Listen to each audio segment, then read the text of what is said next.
Back to my channel learn with Amrita. So दोस्तों, आज हम सीखेंगे बहुत ही इंपॉर्टेंट और बहुत ही बेसिक की चीज़, जैसे this, that, those and these के बारे में हम जानेंगे। अब हम आपको बता दें कि दिस, दैट ये क्या हो, बहुत ही नॉर्मल चीज़ है। ये सब चीज़ ना किसी व्यक्ति विशेष या वस्तु को पॉइंट करके जब हम बात करते हैं ना, तो वहाँ पर यूज़ होता है, या फिर इशारे से या फिर बोल करके। इशारे से बोलते हैं ना कि ये, ठीक है, यह ऐसे बोलते हैं, तो इसी के लिए दिस एंड दैट यूज होता है। तो आइए हम उसको लर्न करते हैं, अच्छे से समझते हैं, ठीक है। तो पहले मैंने लिखा है बेसिक एंड इम्पोर्टेंट, तो सच में ये बहुत ही ज़्यादा बेसिक है और इम्पोर्टेंट भी है। दिस मतलब होता है यह, इसका प्रोनाउंसिएशन जो होता है ना दीज होता है, ठीक है, दीस, और इसका मतलब होता है यह। और इसको जैसे कि मैंने आप लोगों को बताया हुआ पहले कि जो स्पोकन इंग्लिश होती है ना, उसमें रिटेन और स्पीकिंग में डिफरेंस होता है। वैसे ही कभी कभी रिटेन मतलब हिंदी में भी ऐसा ही होता है कि रिटेन में कुछ और होता है और स्पोकन में कुछ और होता है। तो दिस मतलब यह होता है, कहीं कहीं पे ये भी यूज हो जाता है, ठीक है।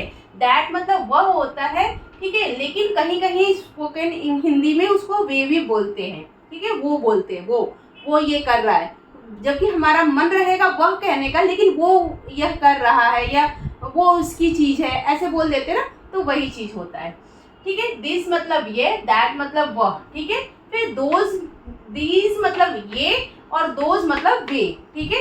अब ये जो दिस और दैट है, ये सिंगुलर है, एक वचन है, ठीक है। किसी भी व्यक्ति विशेष या वस्तु के लिए जब कोई चीज एक हो, तो वहां पे हम यूज करते हैं दिस एंड दैट। मतलब कोई एक पेन है तो दिस एंड दैट यूज करेंगे, लेकिन अगर वहीं पे बहुत सारे पेन हो गए तो आप दोज या दीज यूज करोगे, ठीक है।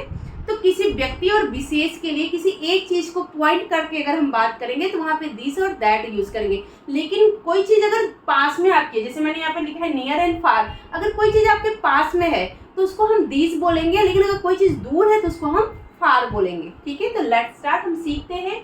जैसे कि दिस एंड दैट जो होता है वो एक वचन होता है, सिंगुलर के लिए यूज होता है, और दीज और दोस्त जो होता है वो बहुवचन होता है, प्लूरल के लिए यूज होता है, मतलब बहुत सारे लोगों के लिए यूज होता है, ठीक है।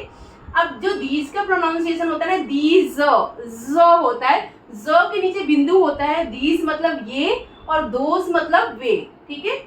नियर के लिए दिस एंड दीज का यूज होता है, फार के लिए दैट एंड दोज का यूज होता है। कुछ एग्जाम्पल के साथ हम समझेंगे ताकि आप लोगों को बहुत अच्छे से समझ में आ सके। तो एग्जाम्पल के लिए हम इसको पहले इरेज करते हैं, फिर एक एग्जाम्पल लेते हैं, ओके। जैसे कि अगर हम बात करें दिस इज माई पेन, ठीक है, दिस इज माई पेन, तो पेन ही एकदम पास में रहेगा और एक पेन है, ठीक।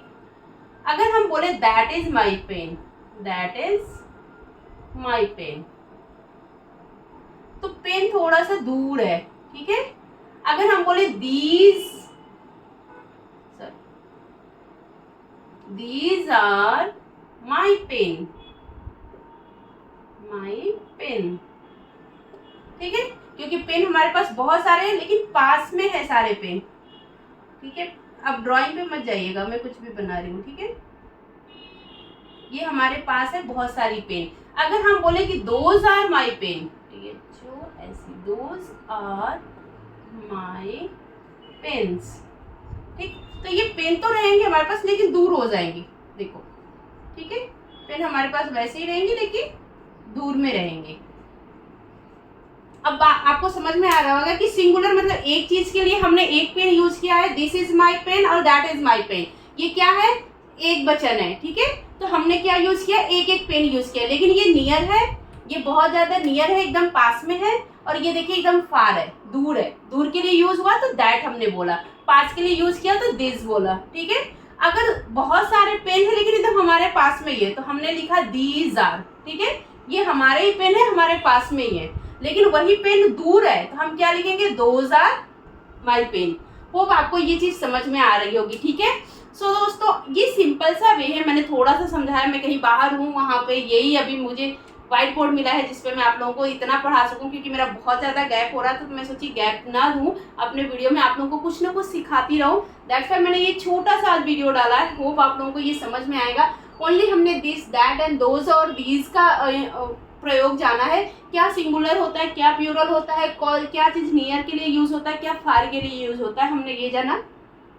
बात सिर्फ ये याद रखनी है, अगर किसी व्यक्ति या किसी वस्तु के लिए अगर हम पॉइंट करके बात करते हैं तो वहाँ पे these, that and those and these का यूज़ करते हैं।